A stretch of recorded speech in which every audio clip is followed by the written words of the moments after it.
की अग्नि यज्ञ अग्नि प्रज्वलित करने के बाद हमें घी में 3 सविधाएं जो लकड़ियां होती हैं उनको घी में डुबो कर रखते हैं और हर एक सविधा को डालते हुए 3 मंत्र उच्चारण करते हैं। अब हम उन मंत्रों को सीखेंगे।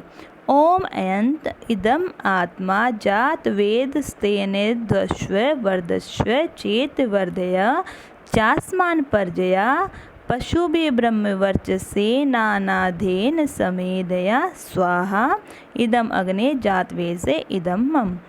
मंत्र का अर्थ है, मैं सर्वरक्षक परमेश्वर परमात्मा का स्मरण करता हुआ यह कामना करता हूँ कि हे सब उत्पन्न पदार्थों के प्रकाशक अग्नि, यह समिधा तेरे जीवन हेतु है और ज्वलित रहने का आधार है। इसी के कारण हमारा शरीर हमारा जीवन चल रहा है।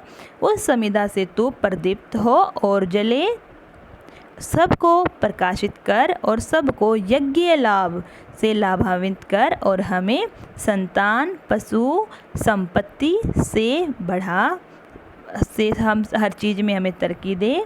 हमें ब्रह्म तेज जिसमें विद्या ब्रह्मचर्य और आध्यात्मिक तेज से और अन्न आदि धन ऐश्वर्य और भक्षण दूसरों का कुछ उठा लेना या भोग सामर्थ्य में, मतलब हमें भक्षण से जो है वंचित रखे कि दूसरों को हम बुरा न करें और खुद ही हम हर चीज़ में समर्थ रहें। मैं त्याग भाव से यह समिधा हवनी में जो हवन की अग्नि है उसमें प्रदान करना चाहता हूँ। यह जो आहुति है जात वेद संज्ञक अग्नि के लिए है, यह मेरी नहीं है। और यह मंत्र उच्चारण करके जो सविधा है वो हवन अग्नि में डाल दें। उसके बाद है 2 और मंत्र हैं अग्नि सविधा के लिए। ओम समिधा अग्नि दोवश्य घृत बोधितातिथिम अस्मिन हव्या जुहोतन स्वाहा इदम अग्ने इदम मम। इस मंत्र का अर्थ है, मैं सर्वरक्षक परमेश्वर का स्मरण करते हुए वेद के आदेश का कथन करता हूँ। वेद में क्या है कि हवन करके प्राणी मात्र के लिए ये पुण्य कर्म करें। कि मैं वेद के आदेश का कथन करता हूँ कि हे मनुष्य, समिधा के द्वारा यज्ञ अग्नि की सेवा करो, भक्ति से यज्ञ करो, घृत आहुतियों से गतिशील व आतिथ्य के समान प्रथम सत्कर्णीय जो सबसे ज़्यादा सादरणीय जो है स्व अग्नि, उसको प्रबुद्ध करो। इसमें हव्यों को भली भांति अर्पित करो और त्याग भाव से यह समिधा हवन की जो अग्नि है उसमें प्रदान करता हूँ। यह आहुति जो है यज्ञ अग्नि के लिए है, यह मेरी नहीं है। और जो तीसरा है, सुष्मिधाय सोचित्से घृतम तीव्रम जुहोतन अग्ने जातवेद से स्वाहा इदम अग्ने जातवेद से इदम मम। मंत्रार्थ, मैं सर्वरक्षक परमेश्वर के जो स्मरण पूर्वक वेद के जो आदेश हैं उसका कथन करता हूँ कि हे मनुष्य, अच्छी प्रकार प्रदीप्त ज्वाला युक्त जात वेद संज्ञक अग्नि के लिए वस्तु मात्र में पर्याप्त व उनकी प्रकाशक अग्नि के लिए उत्कृष्ट घी की आहुतियाँ दो।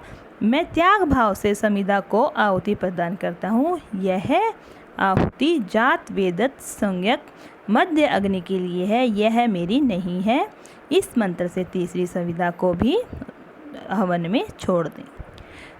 जो घृत बोधित समिधाएँ हैं उनके बाद आपको हवन में 5 घी की आहुति डालनी होती हैं और हर आहुति के लिए मंत्र एक ही है। वह मंत्र है ओम अयम तय इदम आत्मा जात वेद स्तेने ध्वस्व वर्धस्व चेत वर्धय चास्मान पर्जया पशुभि वर्चसे नानाधेन समेदया स्वाहा इदम अग्ने जात वेद से इदम मम।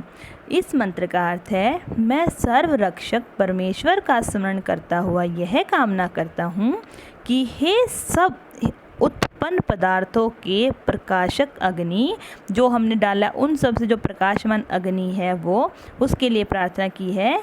यह घृत जो हमने घी में जो घी हमने डाला है, यह जो घृत है जो जीवन के लिए है, प्रज्वलित रहने का आधार है, उस घी से ही प्राणी मात्र में ऊर्जा का संचार होता है। उस घृत से तू प्रदीप्त हो और ज्वाला से बढ़कर और सबको प्रकाशित कर, सबको यज्ञ लाभों से लाभान्वित कर, हमें संतान से, पशु से, संपत्ति से बढ़ाए, विद्या, ब्रह्मचर्य, आध्यात्मिक तेज से और अन्न आदि धन ऐश्वर्य और भक्षण मतलब पेट भरना और भोग सामर्थ्य से समर्थ कर।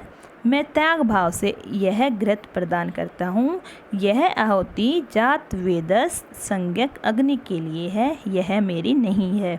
हवन का एक ये फ़ायदा है कि जो भी हवन में हम संविधाएं या जो भी हम उसमें सामग्री डालते हैं, अगर हम 1 चम्मच उसमें घी या घृत डालते हैं तो उसका हमें 1000 गुना, 1000 लोगों तक उसका फ़ायदा जाता है। लेकिन अगर हम उसको खुद ही उसका भक्षण करते हैं, खुद ही उस घी को खाते हैं, तो एक आदमी को ही फ़ायदा लेगा।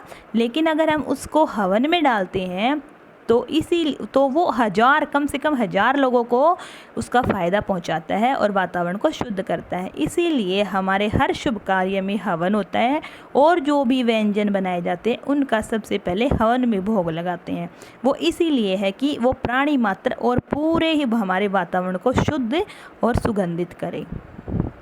इस प्रकार श्रद्धा भाव से, प्रेम पूर्वक, विनम्रता से हमें हवन करके अपने जीवन को सादृश्य बनाना चाहिए।